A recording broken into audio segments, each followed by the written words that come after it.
vibeBooks presents Dames by Leinster. The man swimming in the fog found himself in as much of a fog in another matter. Hell, dames! Even before the echoes came, the man felt gloomily certain that he was going to drown. When they did come, the nearest one, the one on which his hopes were set, was definitely farther away than it had been. And that meant that it was quite useless to swim. A current was carrying him away from whatever headland echoed the distant steamer's foghorn. He could not see anything. A thick pall of mist hung about him, curiously tinted by an unseen sun.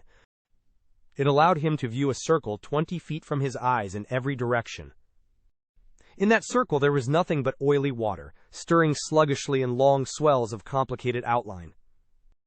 The distant steamer hooted, and echoes came, and somewhere he heard the staccato beat of a powerboat's motor.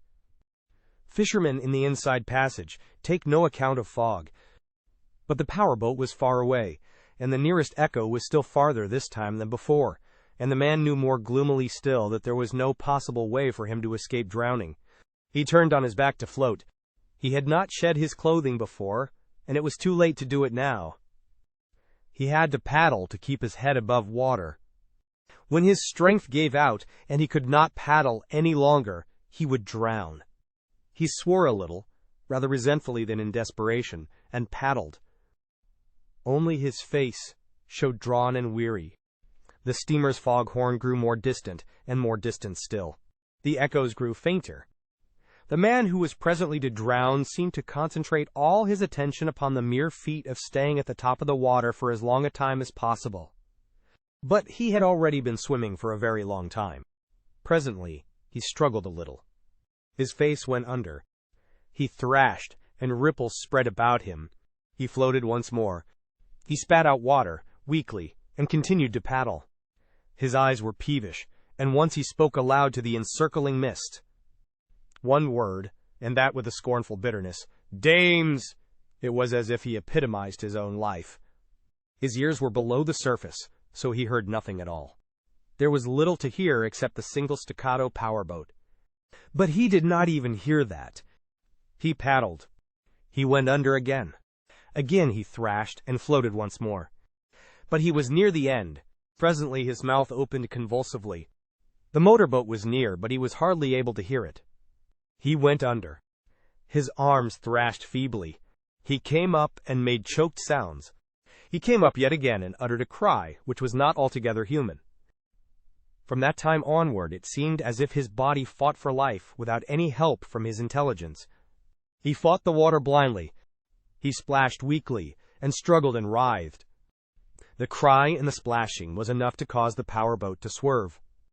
It came gliding out of the mist just as the struggles of the exhausted body were about to cease. A hand reached out swiftly, and stayed the sinking of that body. A rather small hand, but a capable one. The put-put-putting of the motor stopped. Then a dim figure in the mist struggled manfully to draw the utterly limp figure of the swimmer into the boat. He dropped on the floorboards of the powerboat, and watched with a desperate alertness for some sign of suspicion or of doubt in his rescuer. A girl had rescued him. If she was pretty, he did not notice it. For one reason, he was exhausted. She reached forward to the engine and cut the ignition. She listened sharply to the racket of echoes that came back through the fog, even after their source had ceased. She cut the spark in again before the flywheel had stopped. The engine resumed with a valorous uproar. She considered, frowning. Then her face cleared. About right. She swung the tiller.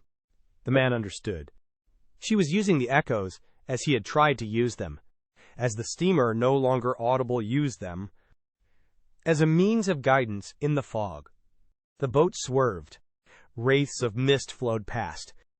The fog remained impenetrable. The world seemed curiously hushed, save for the racket of the motor and its echoes. I came over from the mainland, said the girl. On my way the fog came down, but I kept on. We're used to it around here.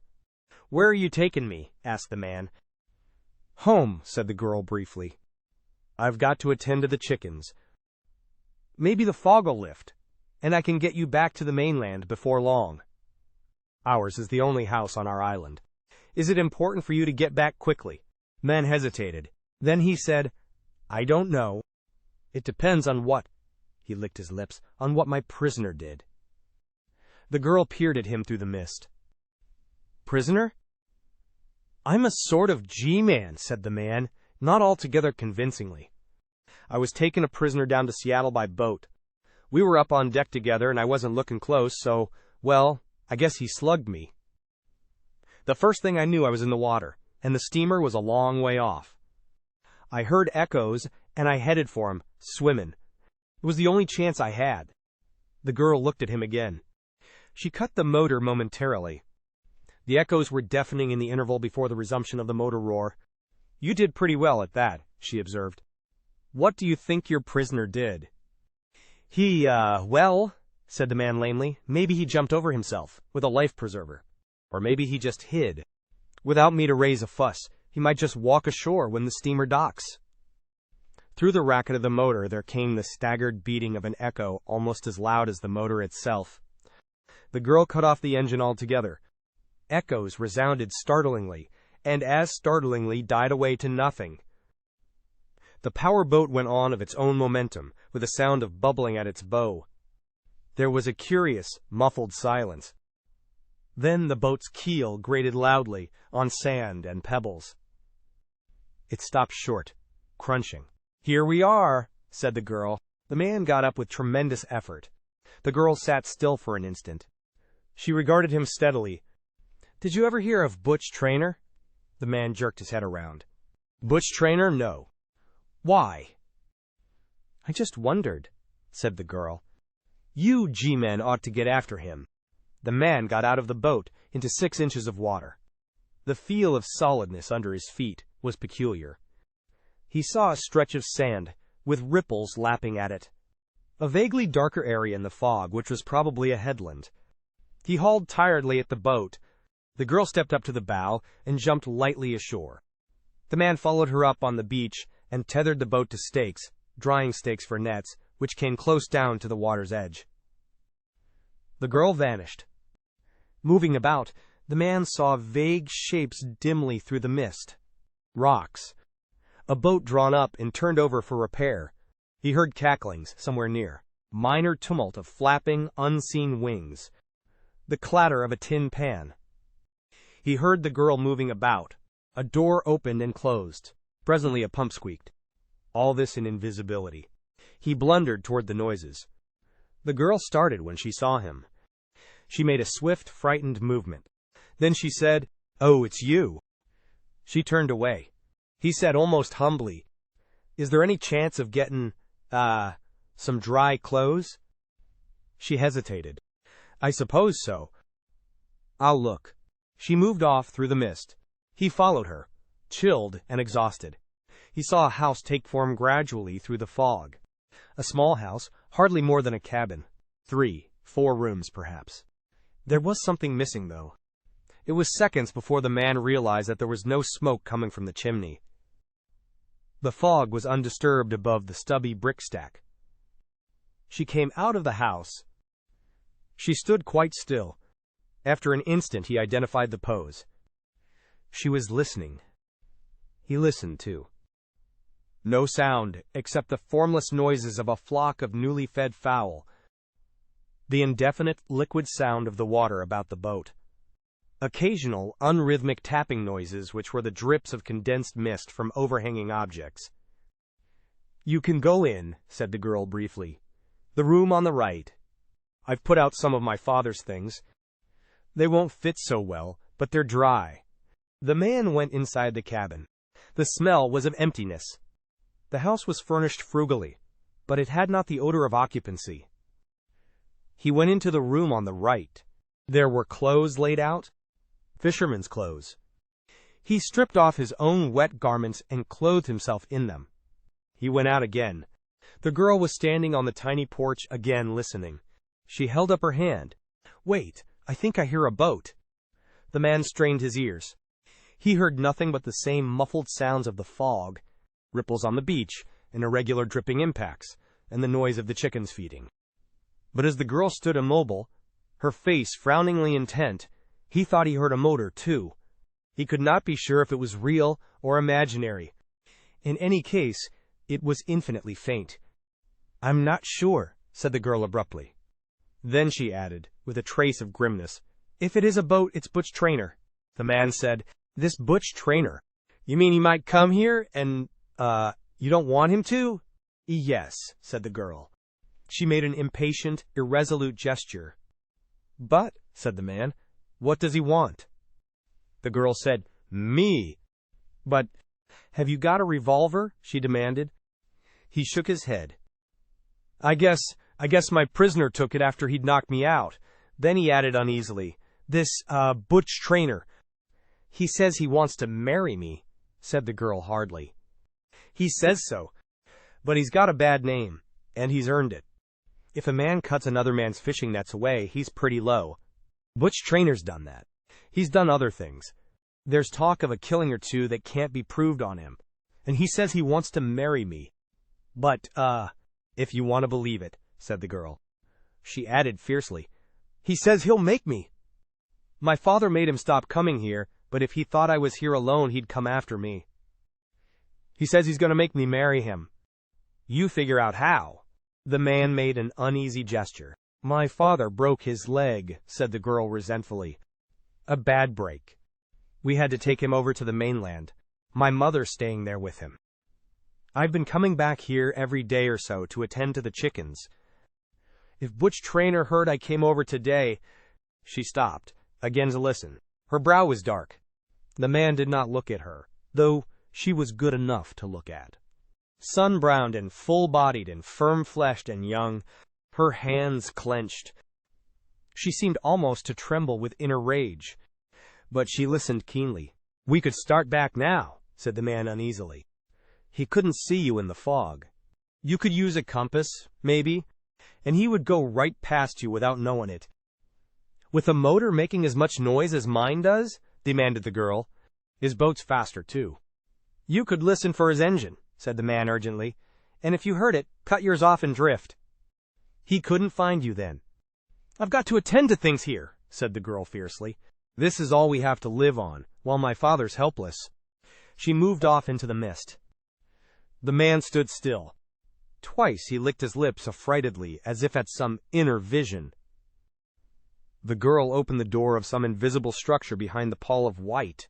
The man heard her moving about. She went to the chicken yard again. More cacklings and flutterings. She was in the chicken yard for a long time. Time always passes more slowly to a man when he is waiting for a woman to accomplish something in which he takes no interest. To this man it seemed an age, an eon, in which he stood in the blank white fog while indefinite noises told of cryptic things the girl was doing. Gathering eggs. Doubtless. Filling water trays. Probably. Refilling whatever devices gave the chickens feed. Doing this thing and that. It seemed hours that he stood there, alone. Actually, he was so weary that it was painful merely to stand. And he listened more for the completion of the girl's tasks than for any outer sound, so that when he did notice the noise of a motor, it was very near. It was not faint. It was not distant. It was a plainly audible chug chug chug chug that was steady and rhythmic and coming closer. He heard it, startled. He went in search of the girl, calling guardedly. He came upon her standing with a bucket of eggs in her hand, listening as he had listened. Her eyes were bright and hard. She breathed quickly. "I heard a boat," said the man uncertainly.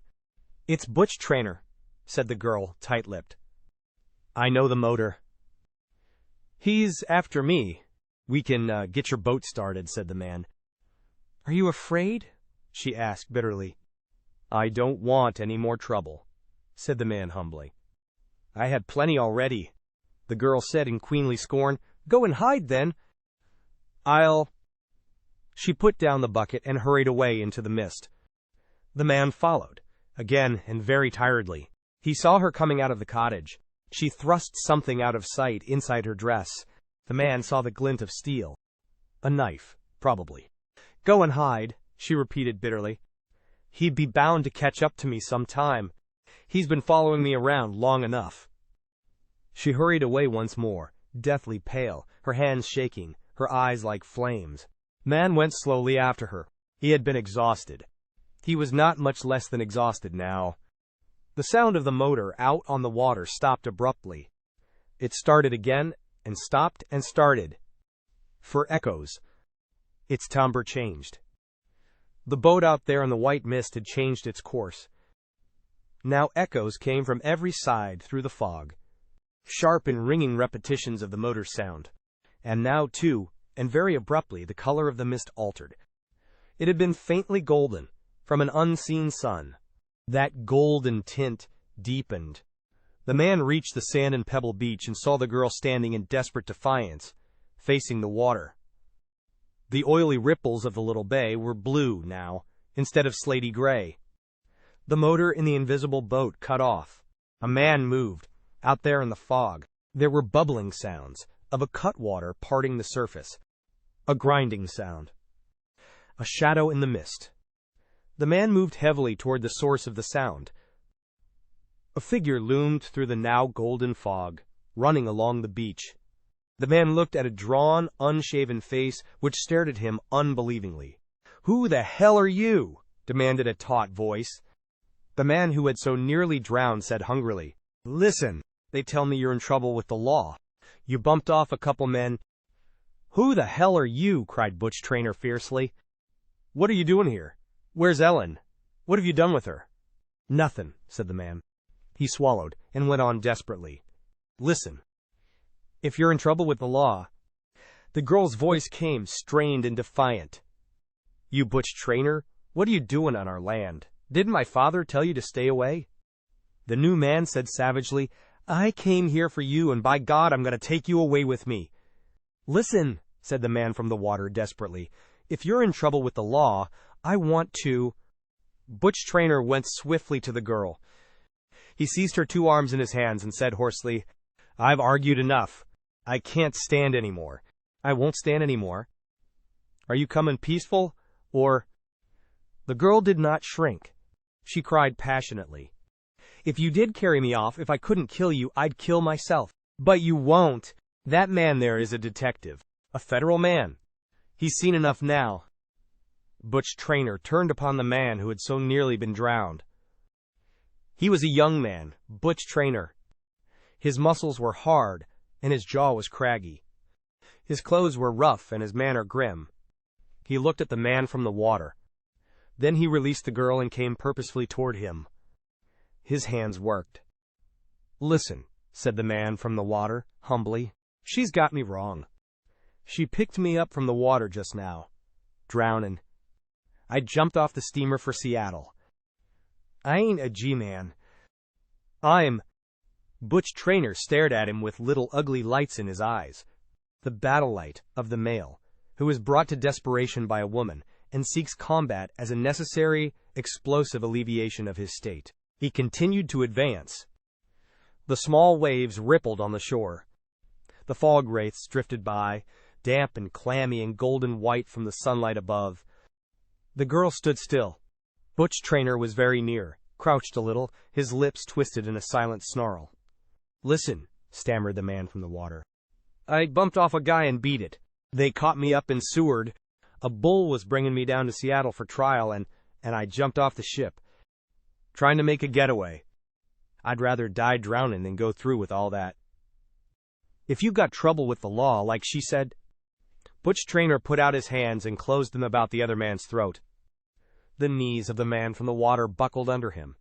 "Say, listen," he panted, choking. "Listen."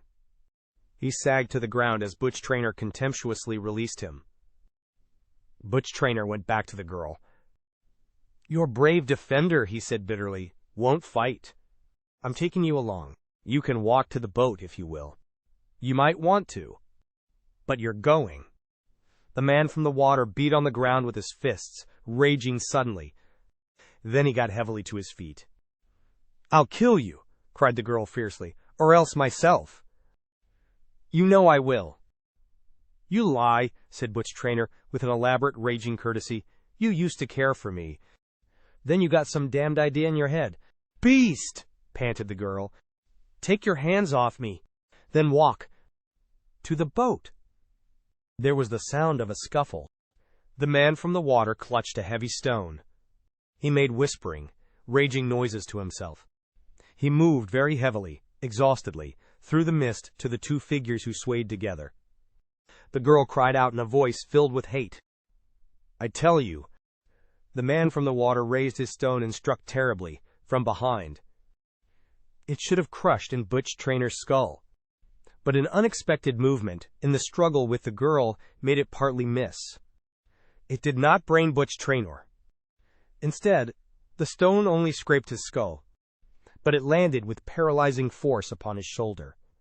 It numbed that whole arm, and the girl, struggling, jerked free her hand. It darted out of sight and back into view again. Steel flashed. It struck. Butch Trainor swore. His right arm had been numbed before the stroke landed. Then the girl gasped. There was a half-second of silence. The man from the water half drew back in panic as Butch Trainor whirled upon him. Desperately he raised the stone again.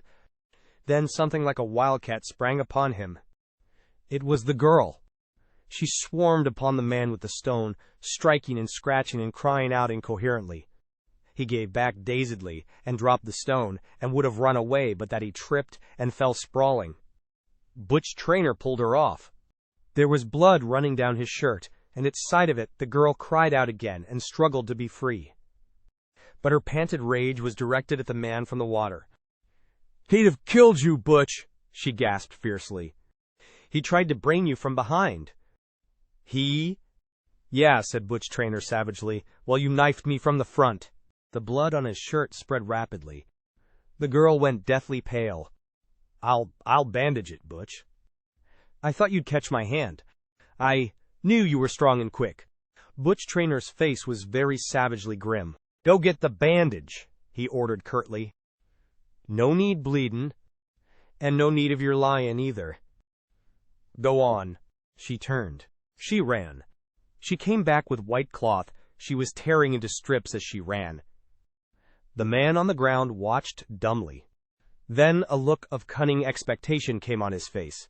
It oddly matched the granite-like expression on the face of Butch Trainor. The girl was panting, half sobbing. "I hurried, Butch," she said desperately. "Is it still bleeding?" Butch Trainor's jaws clamped tightly. "Maybe," he said deliberately, "maybe I'd better do the bandaging myself. You might have some kind of trick in mind. You used to care some about me, but now—" "I do," panted the girl more desperately still. Her fingers trembled as she tore at his ripped shirt to bare the wound she herself had made. "I do. Listen, Butch. Granny Holmes told you I was coming over here today. She told you I'd be by myself. Didn't she?" He watched her grimly while she swiftly made a compress and put it in place with shaking hands. "I told her to do it," she panted. "We'd quarreled. And I wouldn't give in. But I wanted you to make me give in. Don't you see? If you loved me enough, you wouldn't let me lose you. You'd make me marry you." Butch Trainor regarded her as grimly as before. He was young, and his face was drawn. He looked at her with no softening of his expression. Listen, Butch," she cried. "There's that man there. I picked him up, swimming. He told me he was a G-man. But he told you he's an escaped prisoner. There'll be a reward for him. You can get money for taking him in. I'll tie him up for you. I'll run the boat. I'll do anything." "How about marrying me?" asked Butch Trainor grimly. She clung to him, pressing close, and she sobbed. "Oh, Butch." "Yes, please, please." The fog was thinner. Instead of a horizon of 20 feet, with all beyond it emptiness, now one could see almost 40 feet with clarity, and distinguish vague shapes at 60. The golden tint was more pronounced. The waves were still oily, and the small, uncertain swells were still mere undersurface surgings of the water. Now and again irregular lanes of clear vision opened in the mist. Sometimes one might see, momentarily, for as much as 100 yards. The shore, though, remained quite unseen until the power boat was almost upon it. Then Butch Trainor cut the ignition. The two boats, the rearmost one towed, went on with diminishing speed until the prow of the first touched land. "You get out here," said Butch Traynor grimly. "I don't know anything about you, and I don't want to know. But I'm not having my wife in court telling how she picked you up swimming. Get out." The man from the water got up shakily. But he stopped to say in a last flicker of hope, "Listen, she said you were in trouble with the law. And if you are, why—" "Hell," said Butch Traynor. "You can't believe a crazy woman. She was crazy. Crazy mad. With me. That's all?" The girl said urgently, "He tried to kill you, Butch." "You oughtn't let him go." "So did you try to kill me?" said Butch Traynor curtly. To the man he added, "Get." Thank you for tuning in to vibeBooks. We hope you enjoyed this journey. Please consider liking, commenting, and subscribing to our channel. Check out our playlist or explore vibeBooks for more classic stories. Until next time, happy listening.